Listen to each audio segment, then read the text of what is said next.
Welcome back to today's episode of the Womenpreneur Connect Spotlight. I am Mona Chada, an artist and an art coach. I'm so excited to introduce you to someone who's as passionate about art as I am, the incredibly creative and talented Jayya Bhatia, founder of the Happiiee Place. Jaya and myself, we are both proud members of the Womenpreneur Connect Club. It is a vibrant community of women entrepreneurs who come together to collaborate, share ideas, and help each other grow. It's a space filled with inspiration and support. And Jaya perfectly embodies that spirit with her passion and creativity. As an artist, I know how much heart and soul goes into creating something unique and meaningful. And Jaya's work is a perfect example of this. At the Happy Place, she takes art to a whole new level, transforming everyday objects and cherished memories into timeless treasures.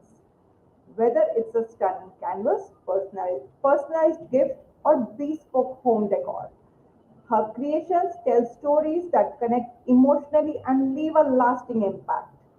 But that's not all. She also uses her artistic skills to host fun and engaging workshops that encourage people to tap into their creativity. So, today we will be diving into Jaya's journey as an artist and entrepreneur, her inspirations, her challenges, and how she has managed to combine her love for storytelling with her artistic talent. So grab a cup of coffee, sit back, and get ready to be inspired by Jaya's story. And if you are interested in joining if you are interested in joining an empowering community like Womenpreneur Connect, check out the details in the description. We would love to welcome you. So let's welcome Jaya. Hi Jaya. Hi, Mona. Thank you for the beautiful introduction. Oh, you're most welcome. So, your journey is so fascinating. It is a mix of creativity and finance. What inspired you? Tell me, what is the story behind the Happy Place, and how did the name came to be? So, the happy place came about from a personal realization that creativity and art would bring joy not only to me but to everyone around me as well. And the name in itself reflects my core belief that art should spread happiness and positivity. And the whole idea of the name and going into art was to create a space where people could connect to their emotions. They could, and a place where art could spread happiness and they could tell their stories and feel happy through unique and personalized art. Wow, wow. So, what inspired you to transition from your finance background to founding the Happy Place? So, I've always been a creative person at heart, but after exploring finance and the practicality that it offers, I realized that I wanted to try to combine the two worlds. And I found my way back to art in 2018. And that's when I began making custom pieces for my friends and family. And slowly and gradually today, after so many years of working into art, uh, I've realized that I can use my creative skills to express the kind of love and the kind of happiness and the feelings that people want to convey to the people that they're gifting to, or something that they want to keep at home through art. So, yeah, it's just to provide meaning to something that you can give to others. That's really unique. And your work is about storytelling through your art. Can you share a favorite project where you brought someone's story into life? So I don't have one, but I have two favorite projects. One of them is always, a canvas painting. So I recently shared it on my Instagram as well. It was an order for a friend of mine. Uh, so she wanted to reconnect with a friend after about 10 to 12 years and wanted to show their entire journey of 10 years on a canvas. And I kind of brought that to life. So it was 10 years of friendship and love and happiness, all in like a small 10 by 12 canvas. So that Wow. was one of my favorites. And my second favorite is a postcard, which I would like to show everybody here. Yeah, we would love. So these Oh, are like cute postcards that I create. this is And really. of course, they have something meaningful written on them. And because I am like personally a very old school person, I love the old school art. And that's when this whole postcard concept came to me. Wow. That takes back to our old times when we used to write on the postcard letters. That's really great. So tell me, how do you balance your creative freedom and meeting client expectations when working on customized pieces? Well, it's all about collaboration. I approach each project with an open mind and give my clients the creative freedom to express their ideas while I actually guide them through the process. And I always try to blend in my artistic instincts with their vision to ensure that the final piece actually speaks out their emotions. So it's basically just, trying to create a balance of connection and trust.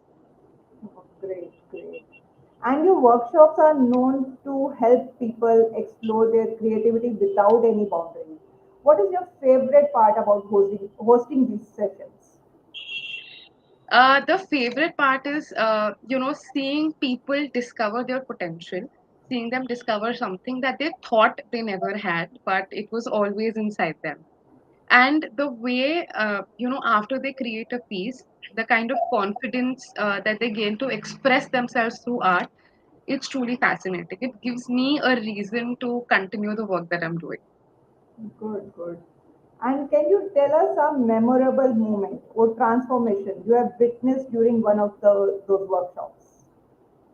So, this is a story that I always remember when I'm conducting workshops. I had a friend who was actually very scared of attending a workshop because she said, "I'm not artistic. I'm not into art." And we wanted to create the northern lights. So, you being an artist, you see the northern lights and you put them on paper. It will scare you at first.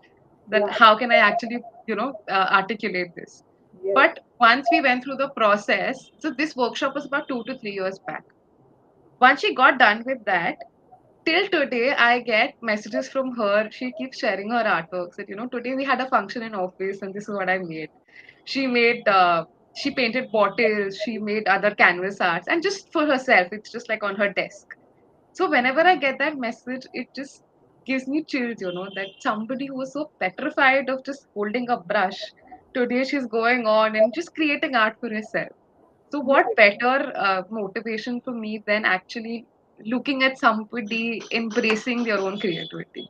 exactly. You love to see that confidence in your students. Am I audible? Is it okay? Am I audible?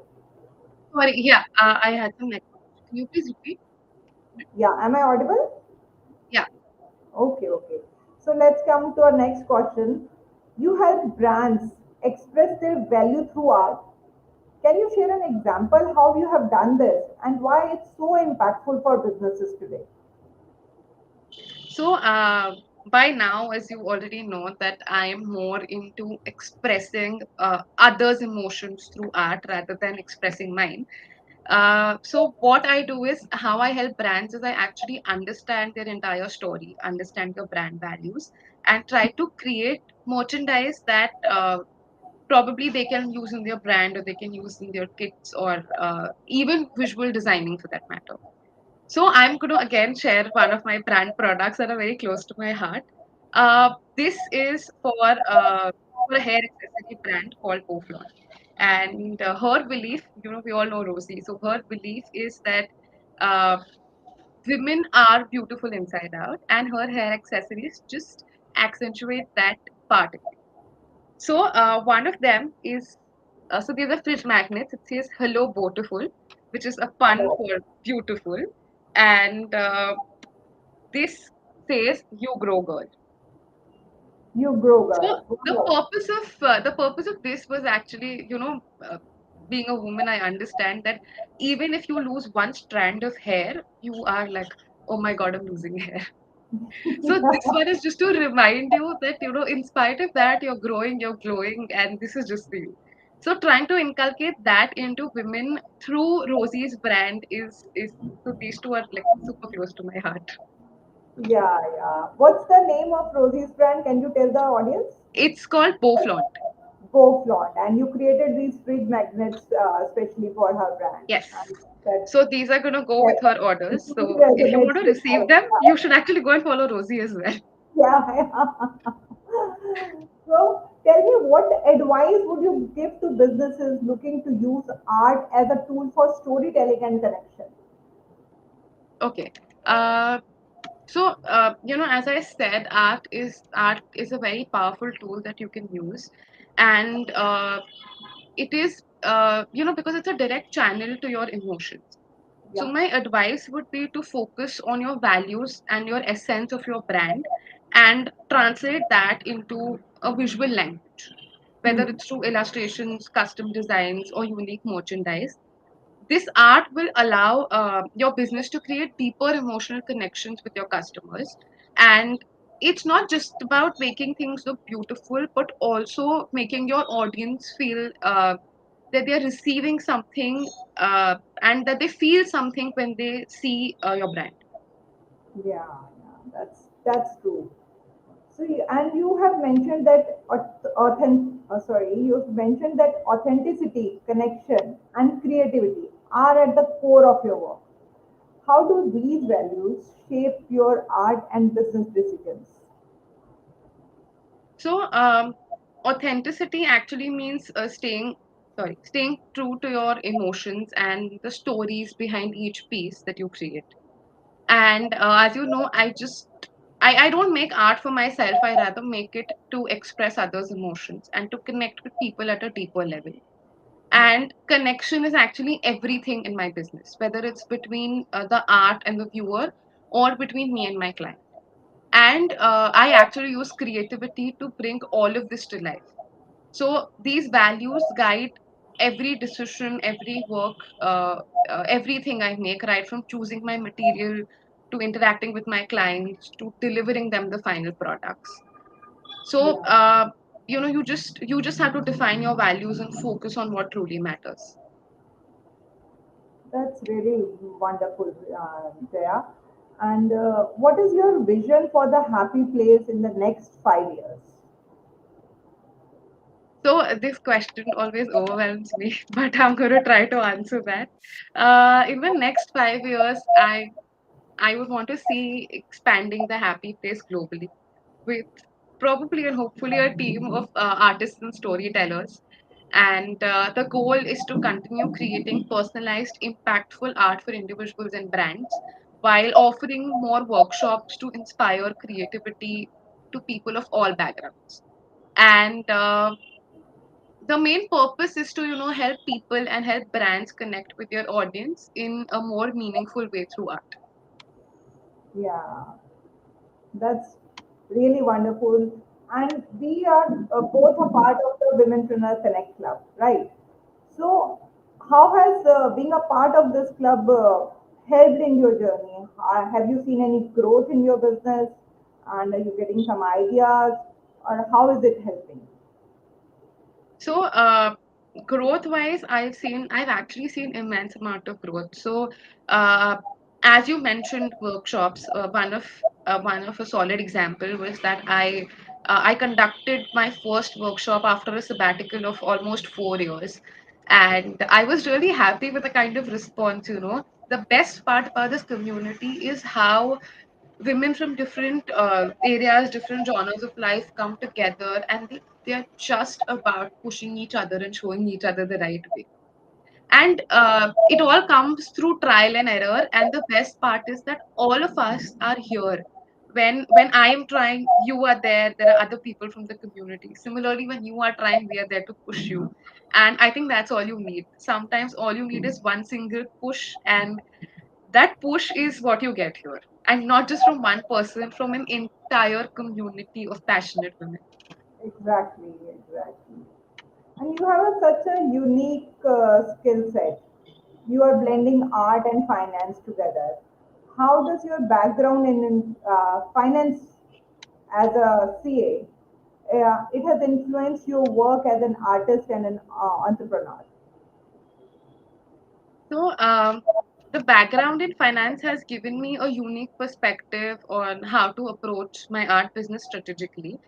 I am still trying to figure out my way through it, but the questions that we are all scared to address as business owners is how important it is to manage your resources, manage your finances, budgeting, planning, everything. So I am also in one of those phases, but just the fact that I have some ground knowledge of these core principles, it kind of helps me to calm myself down and take some informed decisions. And uh, and also at the same time, because we were just talking about the community first, I've seen people come to me, and I have gone to people, and we've actually got great financial advice also from each other.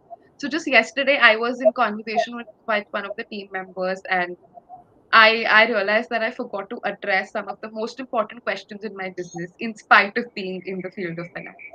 Yeah. So yes, it is trying to bridge the gap between entrepreneurship and passion, like from being a hobbyist to an entrepreneur. But of course, it takes time. It's a slow process. You learn on the way. So just one tip for everybody who's trying to set up their business: do not be afraid of those questions. Do not be afraid of planning your finances, because it is important. I realized it late being a finance professional, but it is important. It is indeed very important. If you are running a business, even if you're thinking, you should have the budgeting and the finances in mind. And art and finance, they're both two diverse fields. Generally, what I have seen is artists do not have that. Uh, you can say number game mind, number mind. They are not comfortable with the numbers at all. So, what do you suggest to the artist? How can they overcome this? So, as you've grown and embraced your creativity, your creative side of your life, I would also encourage you to actually go and embrace this aspect of your business. Sometimes you have to have difficult conversations. You need to work on the difficult aspect, things that you don't like. So just go ahead and try to learn some basics, some basics of budgeting, uh, some basics of, what, let's just uh, let's just address the fact that we all need to have certain areas in place. For example, you need to know the kind of monthly sales that you're making. You need to know the kind of profit that you're making on every product. And the only way to get your grip on that is to actually jot it down. So, keep an Excel sheet, keep a diary, keep anything that you're comfortable with, but make sure you track your expenses. It's as simple as just go ahead and just check your bank account details once a month. If that's too overwhelming for you, if checking it every week is overwhelming, go ahead and check it once a month, but make sure that you know what is happening in your bank account. Do not leave it unattended. It's very important. And just don't be afraid to reach out to people for help.